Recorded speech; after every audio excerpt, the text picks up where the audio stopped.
This is something I did not put much thought into, but since my ex expressed her outrage, perhaps the internet can judge this. Without too much context, my ex left me and our daughter Jo, not real name, many years ago, and I have been raising her all by myself these years. She is 27 now, still living with me, and works in a cafe nearby. Jo, while having the intelligence of a normal person, aced in chemistry back in school, has the emotional maturity of a child. It does not take much for her to get upset or become happy. She loves praises and hugs, dislikes strangers, but warms up to them easily. She gets awkward talking to adults and loves playing with children, but would also pick fights and throw tantrums despite being 3 times their age. I can give more examples, but I hope you get the idea. Me and Jo split the house chores and take turns cooking for each other. We would also do goodbye hug and goodnight kiss on the cheek every day when we leave for work or go to sleep, separate rooms, to be clear.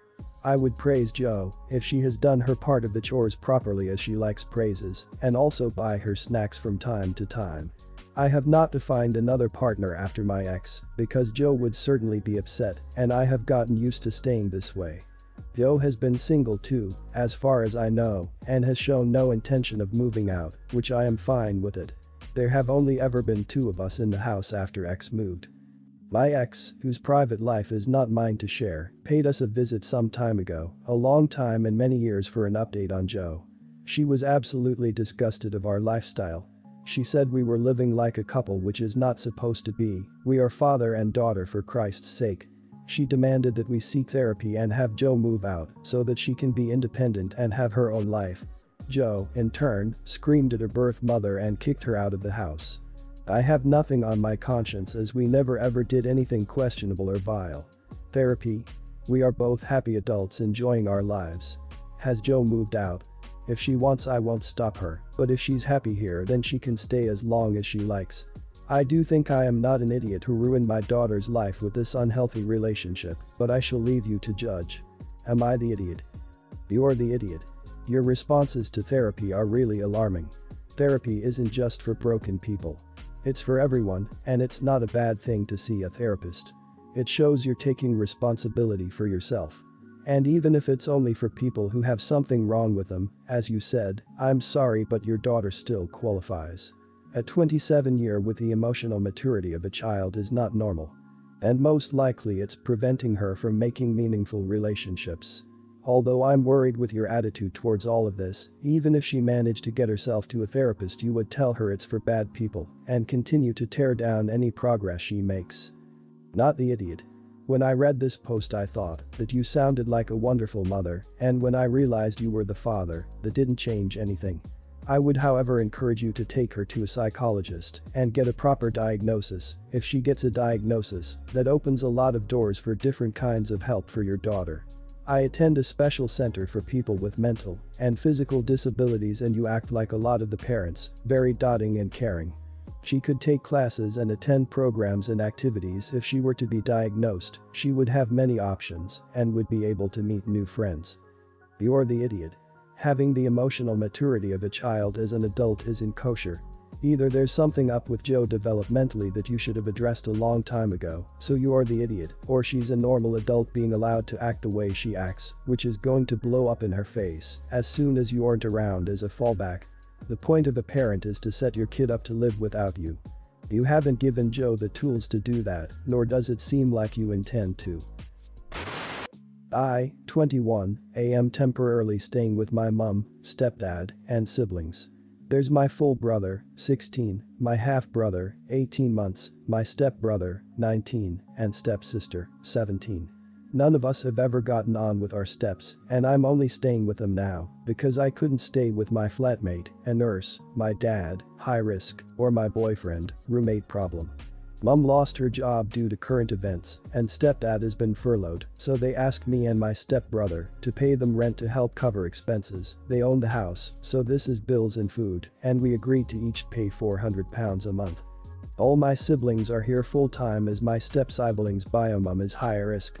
My stuff in my room keeps going missing, being moved by people who aren't me. I have proof it was my step-relatives, though they claim innocence. There's also been a knocking issue which 3 days ago resulted in my stepsister walking in on a video call with my boyfriend, which was both embarrassing and a mood killer. After that last thing I ordered a lock online, and yesterday I fit the lock on my door. My stepdad tried to stop me, saying it's his house, and he's not allowing anyone to have locks on their door. I was a little childish, as I had my headphones on, so I just gestured to my headphones and pretended I couldn't hear him until he got frustrated and left, and I kept on fixing the lock on the door. I offered him and Mum the spare key as a peace offering, but said I'd be keeping the lock for the issues described in the previous paragraph, which led to an argument about trust. Today I had several calls with clients in the office, bottom floor of the house, while my room is the top floor, and told everyone I'd be in there for about 8 hours.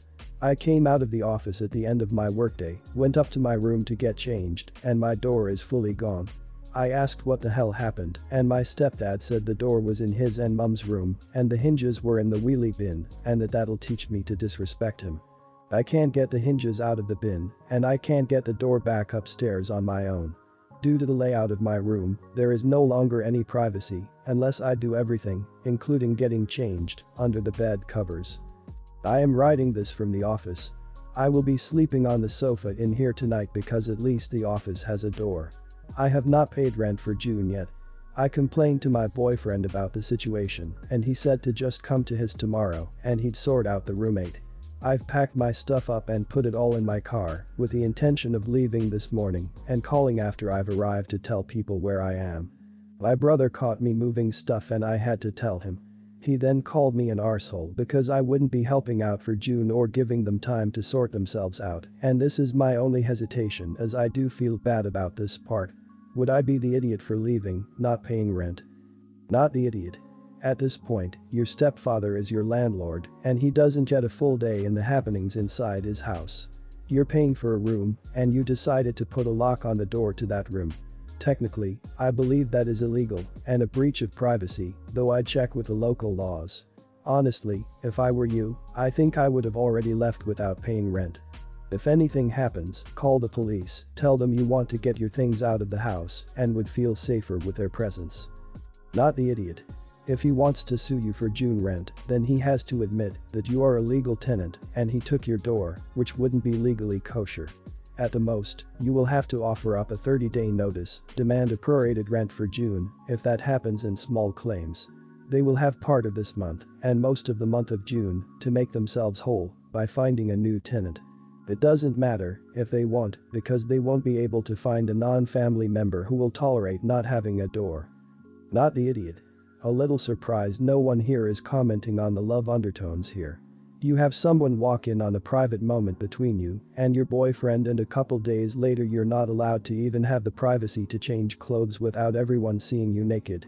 A stepfather preventing his 21-year-old stepdaughter from being able to change clothes privately is all the creepy.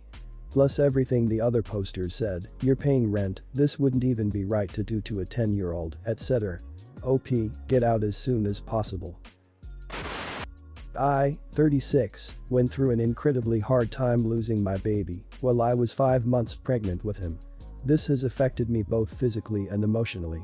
I don't have kids and my husband and I have been struggling for a long time trying to have kids.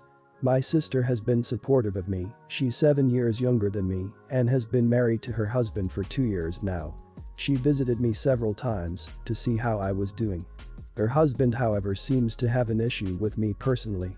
He's always been treating me poorly and acting like he's somehow superior to me and my husband. My husband doesn't see my family much, so this wasn't an issue, especially when my brother-in-law comes over. My husband and I were invited to Thanksgiving dinner at my mom's house. We got there a bit late because I was taking care of some tests at the hospital that needed to be done so that my doctor could see them the next day. We sat at the table, my aunt was present, she lives alone, so she always visits, and casually talked about several things. I noticed my sister and my brother-in-law were whispering something to each other, and at some point, I heard my sister tell her husband to knock it off. We were confused, we had no idea what was going. Next thing I knew, my brother-in-law got up from his seat and announced that they were expecting. I looked at my husband and he was shocked, but not because of the news, but the way it was given. My sister hid her face in her hands and did nothing else except that. It took me time to process this while my aunt got up and started hugging and congratulating my sister. I don't know what suddenly happened to me, my heart started pounding, and my husband was already gone to the bathroom to wash up. I just gathered my things and took my purse, then told them to finish their dinner, then I walked out. My sister was sitting there the entire time and just watched me and my husband walk out, while my mom was trying to convince me to stay for a little longer. I felt absolutely horrible. I only lost my baby 2 weeks ago, and for me to be taken off guard like that is just horrible. I got no calls nor texts from my sister wanting to talk, nothing, but my aunt called me to tell me what I did was totally inappropriate and that I should have stayed, and congratulated my sister and her husband. Even berated my husband for not reacting differently. I argued with her that my brother-in-law did it purposely and that he could have picked a better time, but instead chose to spite me and my husband while still grieving our baby. My aunt still thinks I should have acted in an adult way and not walked out on dinner like that. Not the idiot. A 5-month miscarriage is on the edge of being classified as a stillbirth. It might have been post the viability point. You are grieving, and that grief deserves respect and compassion. Block your aunt. Don't talk to her anymore. Put your sister and brother on do not disturb and don't talk to them. I know you didn't ask for advice, but I've found therapy with a therapist who specializes in pregnancy and infant loss helpful. Resolve.org has a good list. I'm so sorry for your loss. No idiots here. I understand why it hurt your feelings, but realistically, it would hurt your, no matter when she announced it. To say her pregnancy wouldn't have hurt if she had announced it later, or if she had spoken to you first, or if it wasn't a family holiday is just nitpicking a reason to transfer your pain. It's going to be impossible for you to be happy for her, which is so understandable, but don't rob your sister of the joyous moments of her first pregnancy either. Find a support group and distance yourself from her just for a little while until you feel better. No idiots here, but I do feel like your sister is more of the victim than you, OP. Her amazing news is shadowed by your personal tragedy, and although she has been there for you in your time of need, putting stress on herself during the vital first trimester of pregnancy, assuming she's been pregnant for a while, as most people don't announce until at least the 12-week period, she was afraid to share this good news with you. Perhaps this is why brother-in-law has a problem with you. I am 30 and my wife is 26, and if I am honest, I adore my wife, but I absolutely hate her family. Her mom is a know-it-all who thinks everything is her business. Her sisters are snobs who criticize everything despite being anything but successful themselves. Their kids are spoiled brats. Her dad is just a broken man who seems to have given up decades ago, and the rest of her extended family is pretty much like the rest. Somehow and in some way my wife got all the good genes and ended up being an extremely sweet, beautiful, caring, empathetic woman. Well, yesterday my wife decided to surprise me. She prepared a really romantic meal, wine, candles, the whole shebang for my shabby back after I got home from work, and she told me we were going on a 3-week-long vacation to a secluded cabin in a great hiking area of my country, given I had to take up my vacation weeks anyway. I was honestly pretty damn excited. I love hiking. I grew up in a small town with loads of nature and used to hike pretty much daily. I love cabins, and honestly, I really needed a break cause my job has been extremely stressful. Shortly after, she revealed with the biggest smile that it would be a huge family vacation with her mom, her dad, her sisters, their kids, and a cousin and her kids, and honestly my heart just dropped. Trust me, I do my absolute best to stand these people when I see them for the sake of my wife and act as the perfect son-in-law, but the idea of spending my only vacation days in a cabin with these absolutely horrible people is just a full-on no for me. I'd rather stay at home doing jack crap for 3 weeks. I have been with them on a vacation once and the entire time it was just them arguing, complaining and us being forced to take care of her sister's husband half the time. I straight up said that I was not going to do that again and that she was free to go, but I am not going. She started crying and seemed extremely upset I reacted the way I did, despite never hiding how I feel about her family. We ended up arguing a whole bunch and she ended up leaving to stay with her best friend who lives down the street. Am I being an idiot here? I sure feel bad, but I also feel like this is just legitimately crapping the few weeks a year I get off, and I honestly just want to have some peace and quiet. Just to be clear, she wants to leave the day after tomorrow. Not the idiot. Dude. A 3-week vacation with anyone is tough after a bit. I can't imagine doing it with family, people I don't like, and other people's children.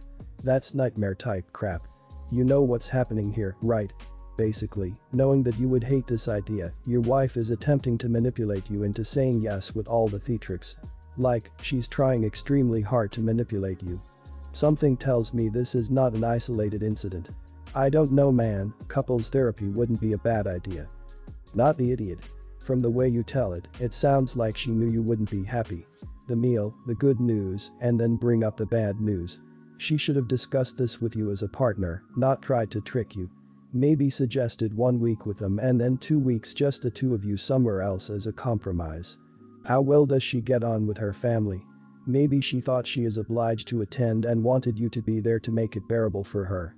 But it's still the wrong way to go about it. Not the idiot. A 3-week vacation is something you discuss before finalizing plans. That's nearly a month and needs preparation for. Aside from that, if you don't get on well with the in-laws, that's like a punishment, locked in a cabin with people you hate for weeks on end. The surprise was super messed up and seems like she just wanted to corner you into not being able to say no without looking like a jerk, because I'm sure the whole rest of her family thinks you're all going. When I was 15, I was in a car accident. I was riding my bike on new bike lanes that my city had installed and a car hit me. I ended up having to go to the hospital, nothing major. The car was turning onto the main road when it hit me, so it was going well below the speed limit. But since it was a car accident, I was forced into the ambulance and shipped off to the hospital to get x-rays. Since I was a minor, I wasn't allowed to be released from the hospital without my family coming to pick me up. I didn't have a cell phone at the time, so I called my home phone with a hospital phone, no answer. The nurse told me they'll try to contact them while I go in to get examined. Not too serious, since I'm still alive, but my leg was broken and I still kinda walk weird. When walking, my right leg footprints are straight, while my left foot is angled 30 degrees outward. When all that was done, they said they were still unable to get a hold of anyone from my family. 8 hours later, and who knows how many calls, the cop who showed up to the scene came back to the hospital and I was still there, so he ended up driving me back home. When I got to my house, I opened the door and my mom instantly freaks out when she saw the cop and started yelling at me, asking what the hell I did. The cop explained the situation and started asking mom why no one picked up the phone. We didn't recognize the number. It's been over a decade since then, and I was on a Zoom call with the family, and that incident was brought up.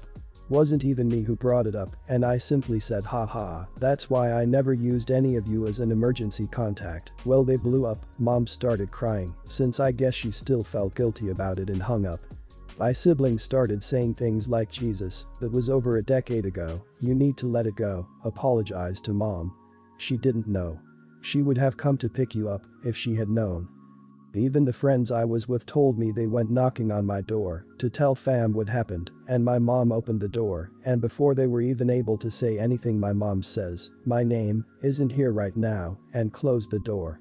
Truth be told, I still kinda resented that time. Every winter I would look down at my footprints, and it's a reminder of it. Since it showed me I couldn't really depend on my family. Am I the idiot for still resenting this? Not like it's a constant resentment, but I still kinda have mixed feelings. Not the idiot. If she feels so terribly guilty, has she ever offered a basic apology even all those years ago when it first happened? Or since she realized that you had been let down? Projecting guilt onto your child for any reason is idiotic, cut and dry, but this is a little extra dose of wrong considering how thoroughly you were failed by the people you depended on. Shame your siblings are enabling that behavior. Don't apologize if you don't want to, she isn't entitled to one. You're the idiot. It was a mistake, and she apologized for jumping to conclusions. For Christ's sake, the accident wasn't her fault, ergo, how you now walk has zero to do with her, but instead of being upset at the driver who hit you, you're upset at your mom for a misunderstanding. It's been 10 years, unless your family makes a habit of failing you, rather than this being an isolated incident, let it go. Get some professional help if needed.